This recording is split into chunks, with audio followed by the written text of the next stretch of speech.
శ్రీమద్ రామాయణము బాలకాండ మొదటి సర్గ. వాల్మీకి మహర్షి దేవర్షి నారదుణ్ణి ఇలా అడిగాడు.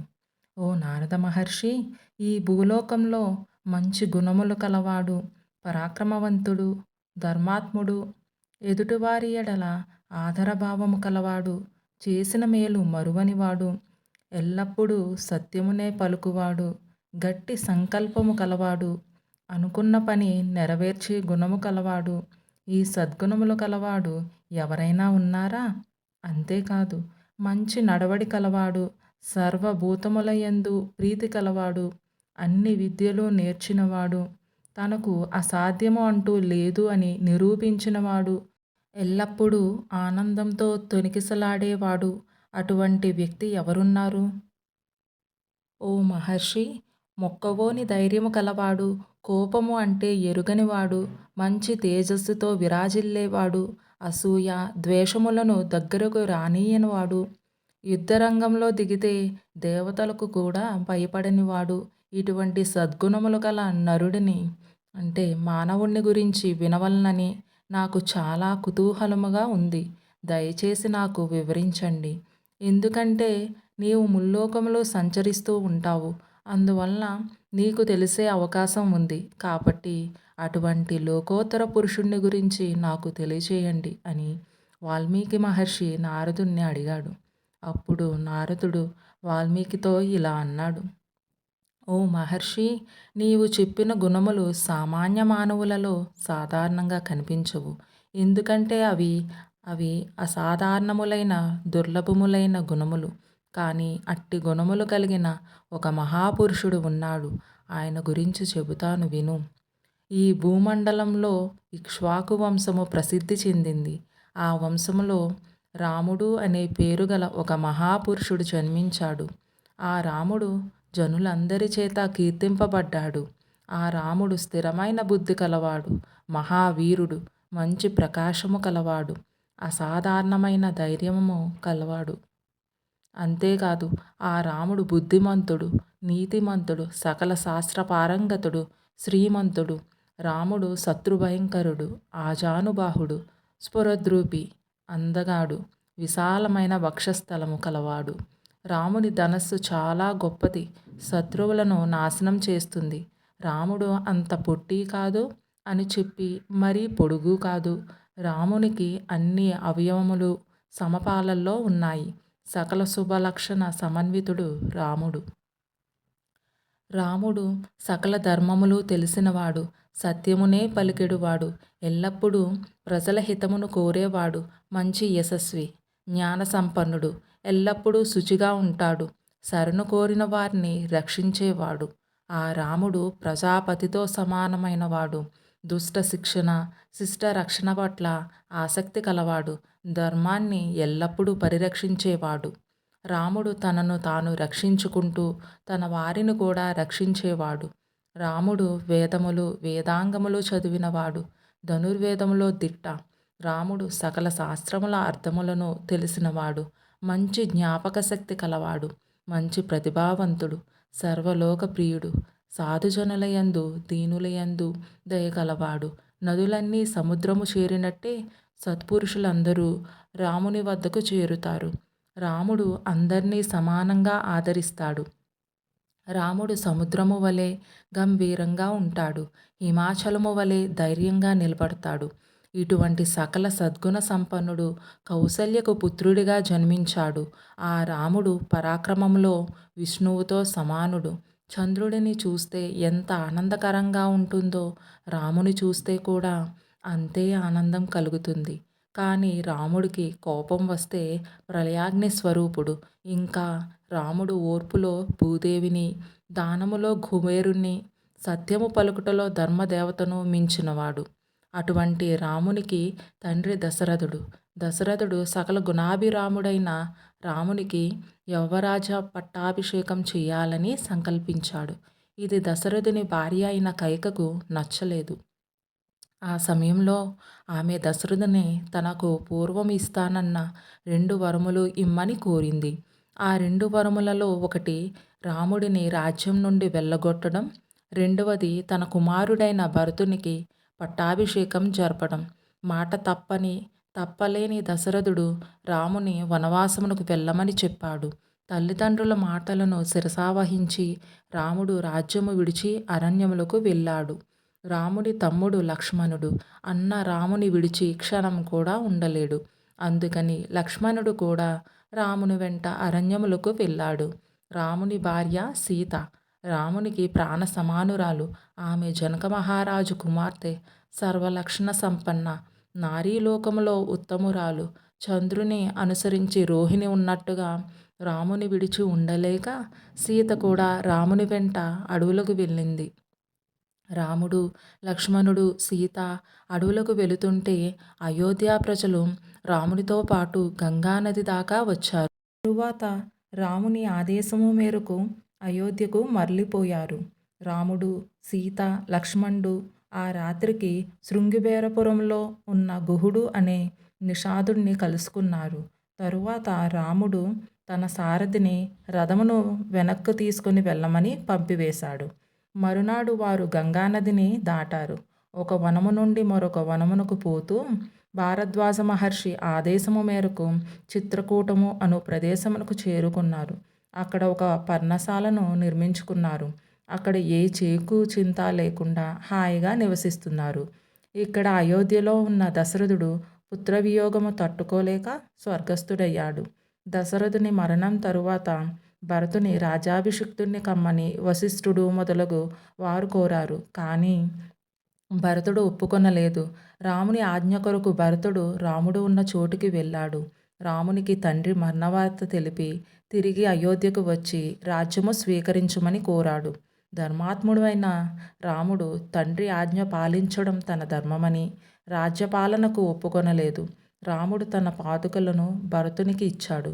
తనకు బదులుగా సింహాసనము మీద వాటిని ఉంచమన్నాడు. తగు మాటలు చెప్పి భరతుని వెనక్కు పంపివేశాడు. భరతుడు రామపాదుకలను భక్తితో స్వీకరించి అయోధ్య వెలుపల ఉన్న నంది గ్రామమునకు వెళ్ళాడు. అక్కడ రాముని పాదుకలను ఉంచాడు.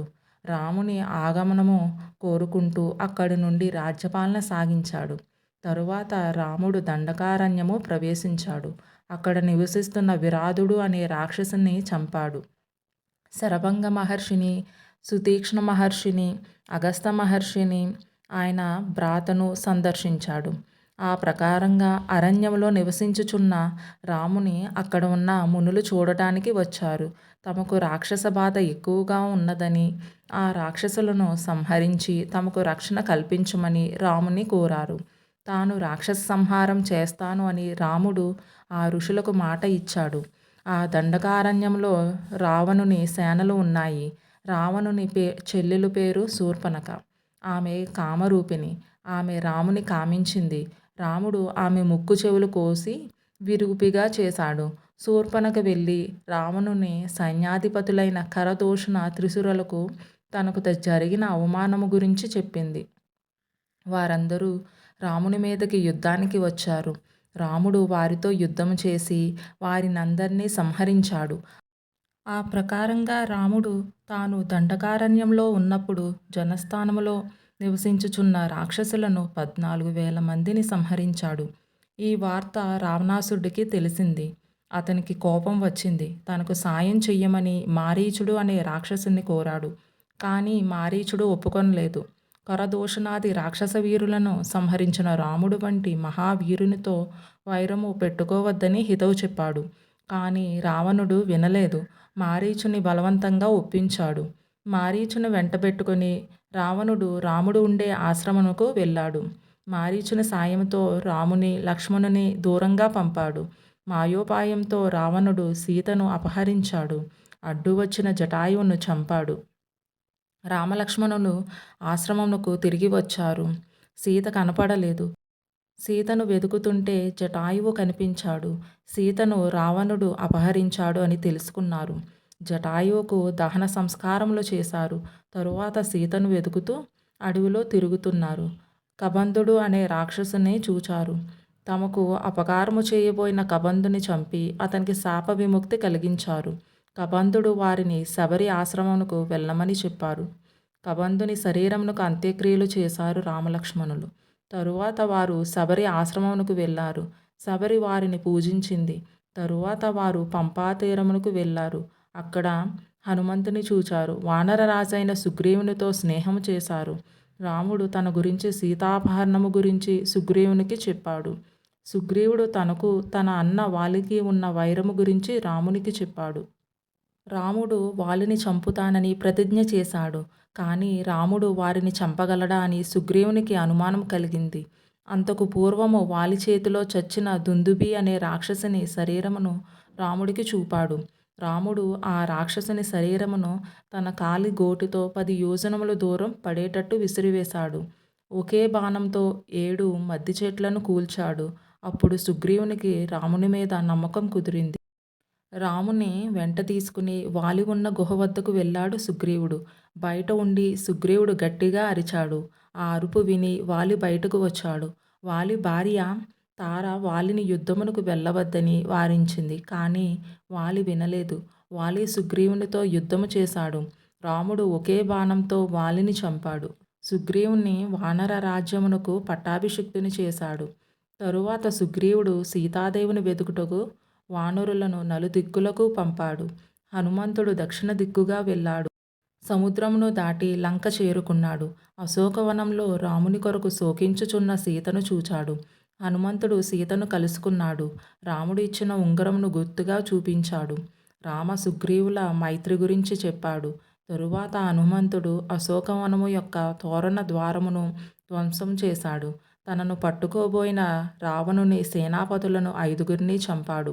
అక్షకుమారుణ్ణి చంపాడు. తుదకు బంధింపబడ్డాడు. తరువాత తనను తాను విడిపించుకొని లంకా దహనము చేశాడు. హనుమంతుడు లంక నుండి రాముని వద్దకు వచ్చాడు. సీతను చూచాను అని రామునితో చెప్పాడు.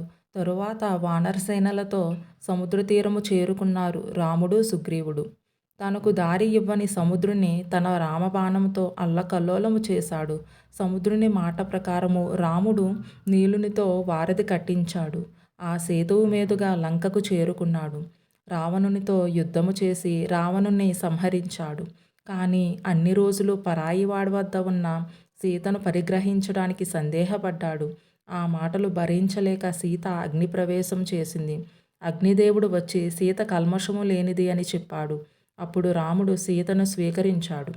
రావణ సంహారము చేసిన రాముని సమస్త దేవతలు ఋషులు ఎంతగానో శ్లాఘించారు. రాముడు విభీషణుని లంకారాజ్యమునకు రాజును చేశాడు. రాముని చూడడానికి వచ్చిన దేవతలు వరాలు ఇచ్చారు. ఆ వరాల ప్రభావంతో యుద్ధంలో చనిపోయిన వానరులందరూ బతికారు. అందరూ పుష్పక విమానం ఎక్కి అయోధ్యకు వెళ్ళారు. రాముడు ముందు భరద్వాజ ఆశ్రమమునకు వెళ్ళాడు. హనుమంతుని నంది గ్రామంలో ఉన్న భరతుని వద్దకు పంపాడు. తరువాత రాముడు నంది గ్రామమునకు వెళ్ళాడు.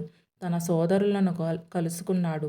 మునివేషములను వదిలి క్షత్రియోచితములైన దుస్తులు ధరించారు రాముడు, సీత, లక్ష్మణుడు. రాముడు అయోధ్యకు పట్టాభిషిక్తుడయ్యాడు. రామ పట్టాభిషేకమునకు లోకములు అన్నీ సంతోషించాయి. రాముడి పాలనలో ప్రజలందరూ ధర్మబద్ధంగా నడుచుకున్నారు. సకాలంలో వానలు కురిసి దుర్భిక్షము అంటూ లేకుండా పోయింది. తండ్రి జీవించి ఉండగా పుత్రులు మరణించడం లేదు. స్త్రీలకు వైధవ్యము లేదు. స్త్రీలందరూ పతివ్రతులుగా ఉన్నారు. రామరాజ్యంలో అగ్ని భయం, చోర భయం, జలభయం, ఆకలి భయం కానీ లేవు.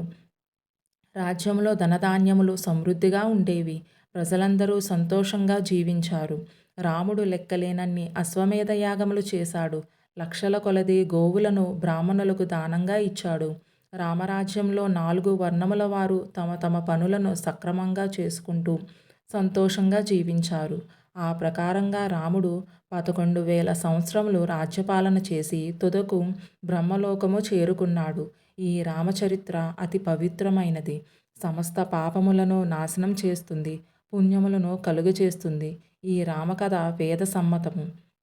ఈ రామచరిత్రను చదివిన వారికి సమస్త పాపములు తొలగిపోతాయి. వారికి ఆయువు వృద్ధి చెందుతుంది. పుత్ర పౌత్రాదులతో సకల సుఖాలను అనుభవిస్తారు. తరువాత స్వర్గలోకము చేరుకుంటారు. ఈ రామాయణము చదివిన బ్రాహ్మణులు అన్ని విద్యలలో ప్రావీణ్యులవుతారు. క్షత్రియులకు రాజ్యప్రాప్తి కలుగుతుంది. వైశ్యులకు వ్యాపారాభివృద్ధి కలుగుతుంది. శూద్రులు కీర్తివంతులవుతారు. ఇది వాల్మీకి విరచిత శ్రీమద్ రామాయణ మహాకావ్యములో బాలకాండలో మొదటి సర్గ సంపూర్ణము. ఓం తత్సత్. ఓం తత్సత్. ఓం తత్సత్. ఇలాంటి మరెన్నో వీడియోస్ కోసం లైక్ చేయండి, సబ్స్క్రైబ్ చేయండి, బెల్ ఐకాన్ ప్రెస్ చేసి ఆల్ నోటిఫికేషన్స్ సెలెక్ట్ చేస్తే నేను పెట్టే వీడియోస్ వెంటనే మీ ఫోన్లోకి వస్తాయి.